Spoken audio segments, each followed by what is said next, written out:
Hello hi guys. आप लोग अच्छे होंगे, एकदम स्वस्थ होंगे। आपकी पढ़ाई लिखाई मस्त चल रहा होगा। तो हम कल 1.1 का फर्स्ट सवाल कर लिए थे, आज हम दूसरे सवाल की तरफ बढ़ेंगे। तो चलते हैं यार, स्टार्ट करते हैं। शानदार एकदम बेहतरीन क्लास। आज जो लोग पुराना मेरा क्लास नहीं देखे हैं, पहला नहीं अटेंड किए, वो जाके प्लीज़ अटेंड कर लें। और ये मेरा रहा दूसरा। तो आपको सवाल स्क्रीन पे दिख रहा होगा। तो चलते हैं अगले सवाल की तरफ।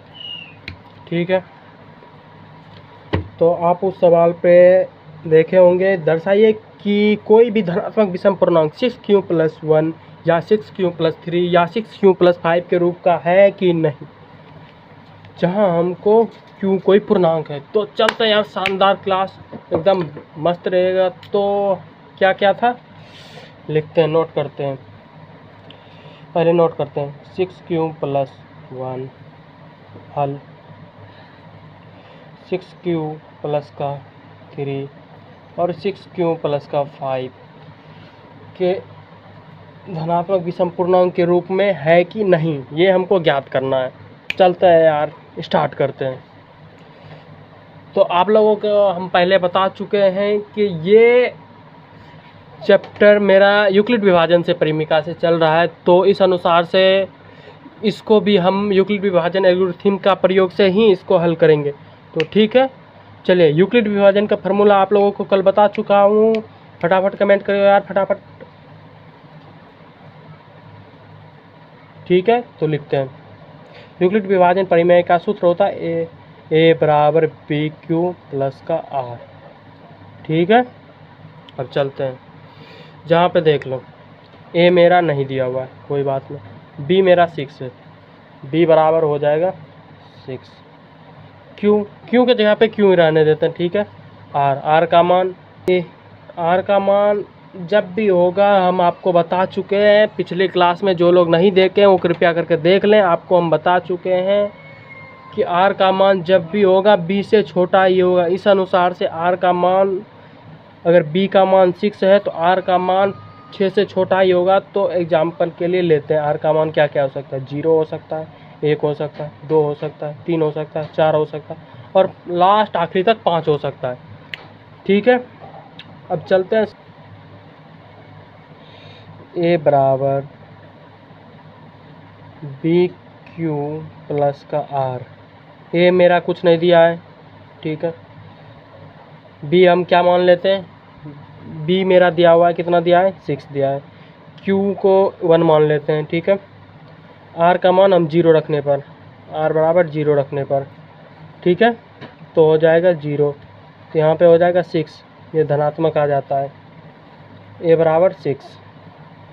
ठीक है, अब आर का मान 1 रखने पर ए बराबर, यह प्रक्रिया बराबर लगातार यहाँ तक दोहराता रहेंगे। 1 2 3 4 5 6। स्पीड में फटाफट करते हैं, चलो यार फटाफट। बी क्यू प्लस का आर, बी 6q+1 यानी कि 6। और आगे चलते हैं। आर का मान 2 रखने पर ए बराबर 6q+2, आर का मान 3 रखने पर ए बराबर 6q+3, आर का मान 4 रखने पर ए बराबर 6q+4, आर का मान ए बराबर 6q+5। ठीक है, तो अब इस पे देखते हैं, एकदम शानदार देखते हैं ये धनात्मक विषम पूर्णांक है कि नहीं। ठीक है, तो चलते हैं अब इसका सॉल्व करते हैं एकदम बेहतरीन अंदाज में। देखो, इसको क्यूब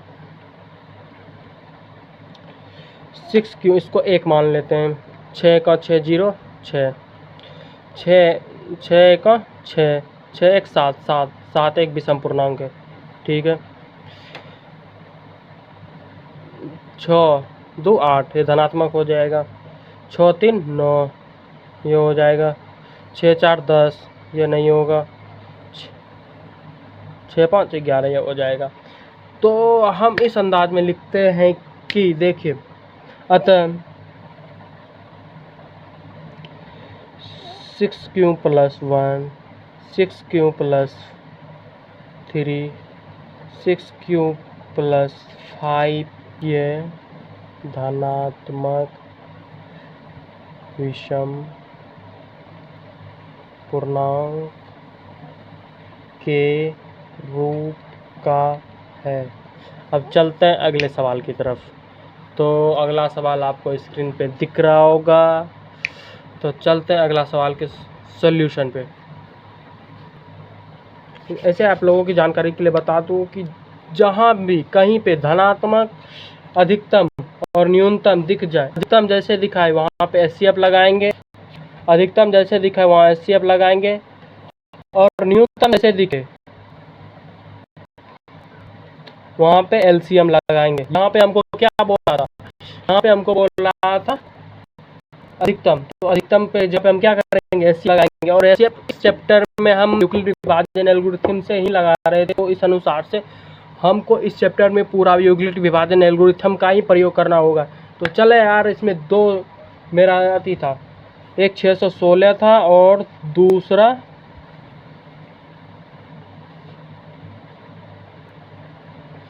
दूसरा था 32।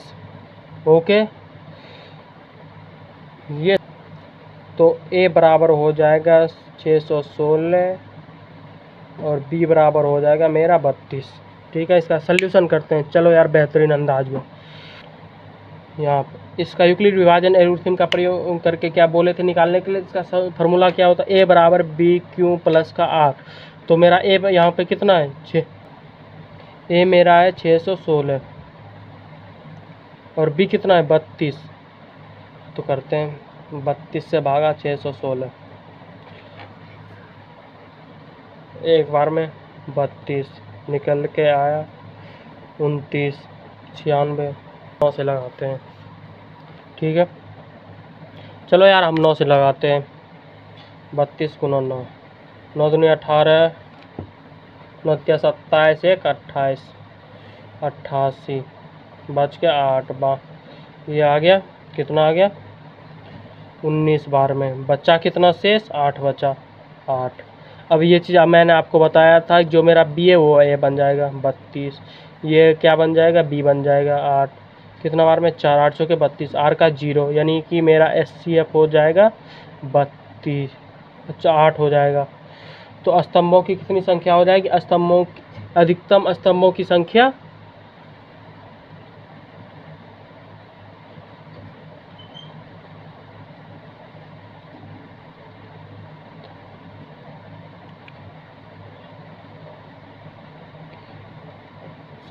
बराबर 8 हो जाएगा।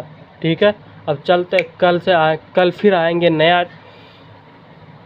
नए एकदम बेहतरीन अंदाज में 4 और 5 का लेके एकदम कल ये 1.1 का पूरा ख़त्म कर देंगे। ठीक है, चलते आज के लिए धन्यवाद। आप सबको